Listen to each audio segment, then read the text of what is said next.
In the dynamic landscape of global business, few stories are as captivating and enigmatic as that of the Lee family, the driving force behind the technological behemoth Samsung. With a staggering net worth of $370 billion, the Lees are considered one of the wealthiest families in the world. However, their journey to the summit of success has been marred by a series of scandals, legal entanglements, and a seemingly endless struggle to stay out of jail. This gripping narrative unfolds against the backdrop of South Korea's rapid economic transformation, where Samsung has played a pivotal role in shaping the nation's identity as a technological powerhouse. From humble beginnings in the aftermath of the Korean War, the Lee family's rise to prominence has been nothing short of meteoric. Yet, their ascent to the pinnacle of corporate success has been accompanied by controversies that have captivated the global audience. At the heart of this saga is the sprawling Samsung conglomerate, a multifaceted empire encompassing electronics, finance, construction, and more. As we delve into the intricate web of family dynamics, corporate intrigue, and international influence, it becomes evident that the Lees' journey is not merely a success story but a complex tapestry woven with threads of power struggles, corporate governance challenges, and ethical dilemmas. The Lees' penchant for innovation has brought forth groundbreaking products and technological advancements, shaping the way we live, work, and communicate. Samsung's evolution from a small trading company to a global tech giant is a testament to their strategic vision and relentless pursuit of excellence. Yet, as the family has steered the conglomerate through unprecedented growth, the dark shadows of scandal have loomed ominously over their legacy. One cannot discuss the Lees without confronting the legal challenges that have consistently plagued the family. From allegations of bribery, embezzlement, and tax evasion to high-profile court cases. Each scandal has not only rocked the foundations of Samsung but has also cast a spotlight on the intricate relationship between big business and political power in South Korea. This documentary journey will unravel the layers of complexity surrounding the Lees of Samsung, exploring the familial bonds that tie them together, the corporate decisions that define their legacy, and the ethical quandaries that have marked their trajectory. As we navigate through the twists and turns of their story, we will seek to understand the motivations that have driven the Lees, the impact of their actions on the global tech industry, and the lessons to be learned from their tumultuous journey. Join us on this compelling exploration into the heart of the $370 billion family that can't seem to stay out of jail, a riveting tale of wealth, power, and scandal that transcends borders and resonates with the universal complexities of family, business, and the pursuit of success. As we navigate through the intricate tale of the Lees of Samsung, we find ourselves at the crescendo of their saga, a juncture where the web of power, corporate governance, and personal choices converges into a complex tapestry of consequences. The Lees, once revered for their innovative contributions to the tech industry, now stand on the precipice of a legacy defined not only by technological prowess but also by the shadows of scandal that refuse to dissipate. The journey thus far has been a roller coaster of success and controversy, with each twist and turn revealing new layers of the Lees' narrative. From the post-war era, when Samsung emerged as a fledgling trading company under the leadership of Lee Byung-chul, to the present day where the conglomerate dominates global markets, the family's ascent has been unparalleled. However, the euphoria of success has been punctuated by episodes of legal turmoil, casting a pall over their accomplishments. One of the pivotal moments in the Lee's story unfolded in 2014 when Lee Kun-hee, the patriarch and then chairman of Samsung, was convicted of tax evasion and embezzlement. The scandal exposed the intricate web of financial dealings within the conglomerate and raised questions about the ethical underpinnings of its success. As Lee Kun-hee faced legal repercussions, the future of Samsung hung in the balance. The courtroom drama not only riveted global audiences but also laid bare the deep-rooted connections between South Korea's corporate elite and political echelons. The intersection of business and politics became glaringly evident as the trial unfolded, with allegations of undue influence, bribery, and collusion echoing through the court chambers. The Lees, long considered the epitome of success in the tech industry, now faced the harsh scrutiny of public opinion and regulatory bodies. The culmination of this legal saga had far-reaching consequences not only for the Lees but for the entire Samsung conglomerate. The absence of Lee Kuan-hee left a leadership vacuum, prompting a shift in the dynamics of corporate governance. Samsung, with its myriad subsidiaries spanning diverse industries, faced challenges in maintaining its competitive edge without the visionary guidance of its patriarch. In the aftermath of Lee Kuan-hee's legal woes, the Lees attempted to recalibrate the family's role within Samsung. Lee Jae-yong, the heir apparent and son of Lee Kuan-hee, assumed a more prominent position within the conglomerate. However, this transition was not without its challenges. The younger Lee faced skepticism from both internal and external stakeholders, and questions lingered about his ability to steer Samsung through turbulent waters. As the narrative unfolds, we witness a delicate dance between power, responsibility, and the legacy of a family empire. The Lees, grappling with the consequences of their patriarch's actions, sought to redefine their image and reaffirm their commitment to ethical business practices. However, the specter of scandal continued to haunt them, with subsequent legal battles and controversies further tarnishing the family's reputation. One of the most notable chapters in this ongoing saga was the 2017 corruption scandal that ensnared Lee Jae-yong. Accused of bribery, embezzlement, and perjury, the heir to the Samsung throne found himself at the center of a political storm that reverberated through South Korea. The scandal, known as the Rasputin Affair, implicated not only the Lees but also exposed the intricate web of connections between business leaders and political figures. The courtroom became a stage for the clash of titans as Lee Jae-yong fought to maintain his innocence while the prosecution sought to hold him accountable for the alleged transgressions. The trial, marked by high-stakes testimony and revelations, gripped the nation and underscored the challenges of disentangling business and politics in a country where conglomerates wield significant influence. The culmination of the Rasputin Affair had profound implications for Samsung and the Lees. Lee Jae-yong, despite vehemently denying any wrongdoing, was convicted and sentenced to prison. The reverberations were felt not only within the conglomerate but throughout the global tech industry as questions arose about the impact of leadership instability on one of the world's largest corporations. The conviction of Lee Jae-yong marked a turning point in the Lee's story, raising fundamental questions about corporate governance, accountability, and the interplay between business and political power. As the family grappled with the fallout, Samsung faced challenges in maintaining its competitive edge amid leadership uncertainties. The story of the Lees of Samsung is not just a tale of legal battles and corporate intrigue. It is a reflection of the broader tensions between economic success and ethical responsibility. The Lees, once heralded as visionaries shaping the future of technology, found themselves entangled in a web of power and consequence that transcended their individual actions. The trajectory of Samsung, a corporate juggernaut with global influence, became a microcosm of the challenges facing conglomerates navigating the complexities of the modern business landscape. As we stand at the culmination of this narrative, the future of the Lees and Samsung remains uncertain. The family's legacy, once defined by innovation and success, now bears the indelible marks of scandal and legal battles. The questions raised by their saga resonate far beyond the confines of the tech industry, forcing us to confront the broader implications of corporate power, accountability, and the delicate balance between ambition and ethical conduct.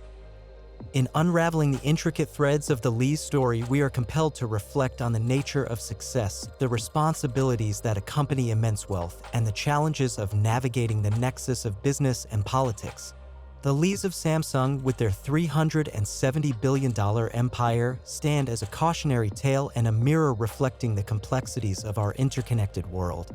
A world where the pursuit of power and success can unravel even the most formidable legacies. In the intricate landscape of South Korean history, the Lee family name, or E in its original form, emerges as a significant pillar. Tracing its origins to the Gyeongja clan, which was established at the dawn of the Common Era, the clan system in South Korea presents a fascinating study. Unlike the Scottish clans, known for their tartan-clad warriors and rugged highland territories, or the intricate tribal systems of Japan marked by strict social hierarchies and samurai codes, the Korean clan system is distinguished by its unique combination of ancestral reverence, regional ties, and social stratification. The The Gyeongju clan, from which Samsung's Lee family descends, boasts a staggering membership of over 1.4 million individuals. King Yuri, around the year 9 CE, marked a pivotal moment in this clan's history by conferring the name Yi upon his subjects, a name that, through centuries, has evolved into Lee in modern translation. Thus, the Lee surname, riding the waves of time, has become one of the most prevalent in South Korea, only surpassed by one other in terms of popularity. Therefore, outside of the Samsung founders in Korean history, we can find many notable figures hailing from the Gyeongju clan. These luminaries have painted various sectors with their brilliance, from arts to politics, adding layers of richness to the family's legacy. However, the story of Lee Byung-chul, the founding father of Samsung, adds a particularly golden hue to this already impressive lineage. Born not into the struggles of poverty but into the comforts of substantial wealth, history begins in the South Gyeongsang province of the then Korean Empire. Indeed, we can picture the South Gyeongsang province at the turn of the century, a period marked by the ebb and flow of traditional Korean culture and the impending tides of modernization. Certainly, it was an era when Korea stood at the crossroads of its own deep-rooted heritage and the looming shadows of external influences. In this historical juncture, in February 1910, Byung-chul entered the world as the youngest of 4 siblings, destined to leave an indelible mark on the business world. From a tender age, education was the beacon that guided Byung-chul's early journey. His academic voyage began at Yeongdong High School in Seoul and later led him to the shores of Tokyo, where he enrolled at Waseda University. However, the halls of academia could not contain his burgeoning entrepreneurial spirit for long. Byung-chul soon realized that his true calling lay not in the pursuit of scholarly accolades but in the vibrant arena of business. With a decision that would set the stage for a remarkable career, Byung-chul turned his back on Waseda University, choosing instead to carve his own path in the world of commerce. Thus, with the boldness of a pioneer and the legacy of centuries coursing through his veins, the entrepreneurial chapter of Byung-chul's life commenced. In 1938, a pivotal year in South Korea's commercial saga, Byung-chul embarked on a venture that would redefine the business landscape of the nation. Founding the Samsung Trading Company in Busan on the 1st of March, Byung-chul ventured into a domain that was both challenging and promising. Now, the 30s and 40s in South Korea were periods rife with economic transformations. The country, still grappling with the vestiges of Japanese occupation and the stirrings of modern industry, presented fertile ground for businesses that could bridge the gap between traditional commerce and the emerging demands of a modernizing society. In this context, a grocery transportation company seemed a strategic choice for Byung-chul, catering to the essential needs of a population on the cusp of change. With an initial investment of 30,000 won, roughly equivalent to $25, Byung-chul demonstrated his business acumen in an era when such a sum represented a significant financial commitment. His approach to growing Samsung Trading Co. was a masterclass in entrepreneurial agility and foresight. In just 7 years, he transformed the company from a modest operation into a significant player in the national market. This rapid expansion can be attributed to his keen understanding of the evolving Korean market, his ability to forge pivotal business relationships, and a relentless pursuit of diversification and innovation in business practices. By 1945, Samsung Trading Company had expanded its operations across the country, becoming a prominent name in the transportation of produce. This success prompted Byung-chul to relocate to Seoul in 1947, seeking new horizons in the nation's capital. However, in 1950, the burgeoning trajectory of Samsung and the fate of South Korea took a dramatic turn with the outbreak of the Korean War. The conflict, rooted in the deep-seated ideological divide between Communist North and Capitalist South, escalated following the North's invasion of the South. This geopolitical upheaval was a stark manifestation of Cold War tensions, fracturing the Korean peninsula and its people. Consequently, forced to move back to Busan due to the conflict, Byung-chul faced a daunting challenge. Yet, in the turmoil of war, he discovered unexpected opportunities. The influx of American soldiers, part of the United States' effort to support South Korea against the North's aggression, created a new market dynamic. The presence of these foreign troops with their distinct needs and consumption patterns opened new avenues for Samsung Trading Company. Byung-chul adeptly capitalized on this situation, adapting his business to cater to this new clientele. Therefore, the war years, while a period of great hardship for many, paradoxically proved to be a boon for Samsung Trading Company, as the company played a crucial role in meeting the increased demand for goods and services, thereby solidifying its position in the Korean economy. In the aftermath of the Korean War, Byung-chul, with visionary zeal, steered Samsung into the realm of textiles, recognizing the pivotal role this sector could play in Korea's economic resurgence. This strategic expansion marked the beginning of a phenomenal growth trajectory for Samsung, transforming it from a national contender into a global powerhouse. The 1960s heralded a period of diversification and acquisition under Byung-chul's leadership. Subsequently, this period of aggressive expansion underlined Samsung's ambition to become a conglomerate with a varied portfolio, a goal that was rapidly becoming a reality. Then, 1969 was a watershed year for Samsung as it ventured into the electronics industry. The establishment of its first electronic divisions and the subsequent production of black and white televisions marked Samsung's foray into what would become its flagship sector. The success was immediate and staggering. Samsung soon became the world's largest producer of black and white televisions. Concurrently, other subsidiaries began to manufacture home appliances, which quickly garnered acclaim within Korea for their quality and innovation.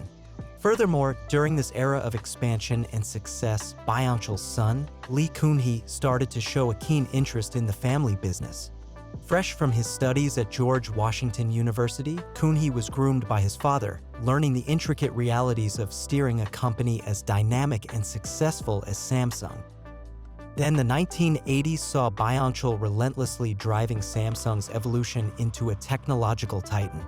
Under his guidance, the company branched out into semiconductors, electronics, aerospace, and in 1985, the establishment of Samsung Data Systems marked its entry into the information technology sector. These bold moves laid the groundwork for Samsung's future as a global leader in technology and innovation. But then, in 1987, the visionary founder of Samsung, Lee Byung-chul, passed away at the age of 77. At the time of his passing, his estimated net worth was around $35 million, equal to roughly $94 million today, standing as a symbol of his extraordinary ability to turn a modest investment into a multi-million-dollar empire. But Byung-chul's legacy extends far beyond his personal wealth. He was instrumental in the rebirth and growth of Korea's post-war economy, playing a crucial role in the nation's industrial and technological advancements. His life's work, Samsung, not only revolutionized business practices in Korea but also set new benchmarks in global corporate leadership. However, to enter into truly old money territory, the Lee family would need their second generation of heirs to not only match Daddy's performance but actually outdo the patriarch. Let's see in the next chapter if they succeeded. In the wake of Lee Byung-chul's passing, a significant restructuring took place within the Samsung empire, and the conglomerate was divided into 5 distinct entities, reflecting a strategic decision to diversify and specialize. First, Lee Kun-hee, Byung-chul's son, assumed control of Samsung Electronics, a move that would herald a new era for the company. His siblings, meanwhile, took charge of the remaining divisions, each carving their own path in the expansive Samsung landscape. And under Lee Kun-hee's stewardship, Samsung Electronics was poised for a transformation. Kun-hee perceived the company as it stood to be in a state of stagnation, a stark contrast to its dynamic and innovative beginnings. And this perception was not without basis. Despite its size and reach, Samsung had become mired in a comfort zone, with its strategies and products reflecting a reluctance to venture beyond familiar territories and challenge existing paradigms. Thus, determined to elevate Samsung Electronics to a global stature, Lee Kun-hee embarked on a radical overhaul. He identified a core issue, a cultural inertia within Korean corporate society that hindered innovation and discouraged dissenting opinions. To break this mold, Kun-hee introduced a new management philosophy, encouraging open dialogue, critical thinking, and a departure from the hierarchical norms that stifled creativity and risk-taking. Furthermore, Cooney's emphasis on quality over quantity marked a significant shift from the prevailing industry norms. Rather than churning out a plethora of products, he focused on refining a select few, ensuring they surpassed international standards. This strategy was thus not just about competing. It was about setting new benchmarks in quality and innovation. Therefore, the late 80s and 90s saw Samsung Electronics expand its footprint globally with new manufacturing plants sprouting from England to Texas. This expansion was complemented by a foray into diverse technological ventures, including automobile manufacturing and the acquisition of international companies like Lux and Raleigh. Soon, Cooney's aggressive expansion tactics bore fruit. By 1995, Samsung Electronics' revenue soared to $87 billion, accounting for a significant portion of South Korea's GDP. Yet success often walks hand in hand with controversy. In 1996, Lee Kun-hee's leadership came under scrutiny following allegations of political bribery linked to then-President Roh Tae-woo. Accused of engaging in corrupt practices, Kun-hee faced a 2-year prison sentence. However, the sentence was initially suspended and subsequently, Kun-hee received a political pardon from President Kim Young-sam. But this episode, while a blemish on his career, did not detract from the monumental impact Lee Kun-hee had on transforming Samsung Electronics, and by extension, South Korea's presence in the global technological arena. His vision and relentless pursuit of excellence propelled Samsung into an era of unprecedented growth and innovation, firmly establishing it as a titan in the global market. Next, during the next decades, Samsung not only weathered the storm of the Asian financial crisis but also emerged as a leader in the global technology market. The crisis, which swept through Asia from July 1997 to December 1998, tested the mettle of many Asian conglomerates. Samsung, under Cooney's guidance, navigated these turbulent times with strategic foresight, strengthening its position in the global economy. A key milestone in Samsung's journey was the launch of the first Galaxy smartphone in the early 2000s. This product swiftly gained acclaim worldwide, catapulting Samsung into a major player in the smartphone market. In parallel, 2006 marked another triumph for the company as it ascended to the position of the top-selling television manufacturer. These successes were emblematic of Samsung's growing dominance and its ability to innovate and adapt to changing market dynamics.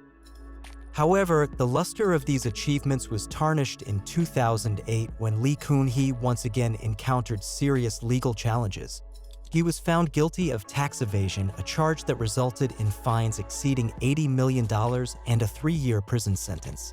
Similar to the past, Kun-hee was pardoned, reflecting a complex interplay of business, politics, and law in South Korea. This legal debacle led to Kun-hee temporarily stepping down as chairman of Samsung Electronics in 2008. However, Kun-hee's hiatus from the helm of Samsung was short-lived. He returned to the leadership position in 2010, demonstrating his unwavering commitment to the company's growth and innovation. Under his renewed leadership, Samsung continued to expand its technological footprint, exploring new products such as tablets and smartwatches. Unfortunately, in 2014, Lee Kun-hee's health took a turn for the worse when he suffered a heart attack, leading him to step down from his active leadership role. He retained the title of chairman but passed the baton of day-to-day management to his son, Lee Jae-yong, who assumed the role of de facto director. This transition marked a new chapter in Samsung's history, one that would be navigated by the now third generation of the iconic Lee family.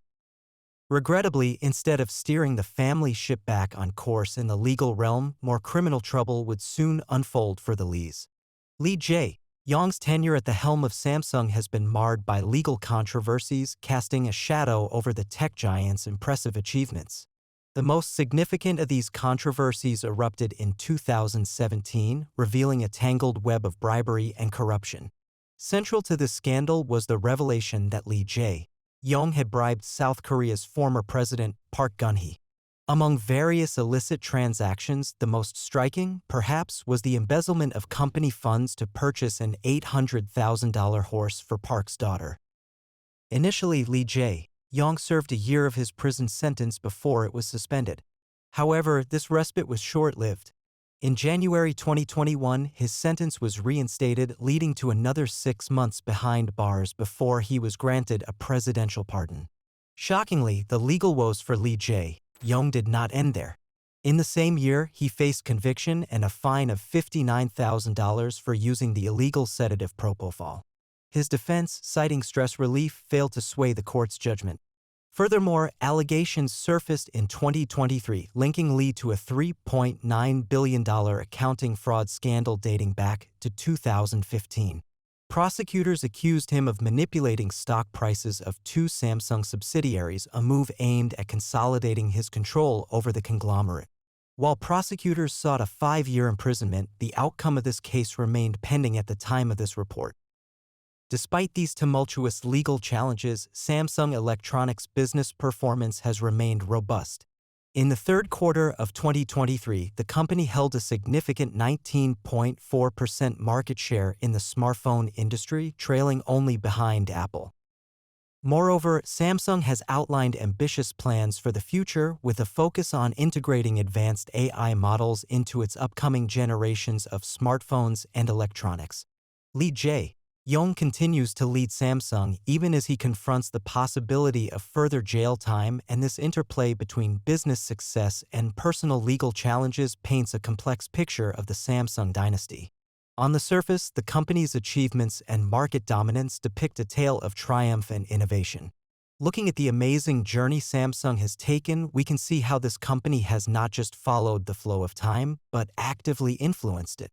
The story of Lee Byung-chul and his heirs is not just a biography of a successful business, but an epic story of how hard work, dedication, and commitment to excellence can transform a humble startup into a technology giant. Today, Samsung Electronics continues to be at the forefront of innovation, contributing to various fields of technology. Despite legal challenges, the company has demonstrated outstanding resilience and leadership, asserting its position in the industry. If you enjoyed this story, if you were inspired by how the Lee family's business was nurtured and transformed, don't forget to give us a like, share your thoughts in the comments, and of course subscribe to our channel for more exciting stories. Thank you for being with us on this exciting journey through times and events. We are returning to the present, but don't forget, history always continues and new challenges and victories await us in the future. See you again.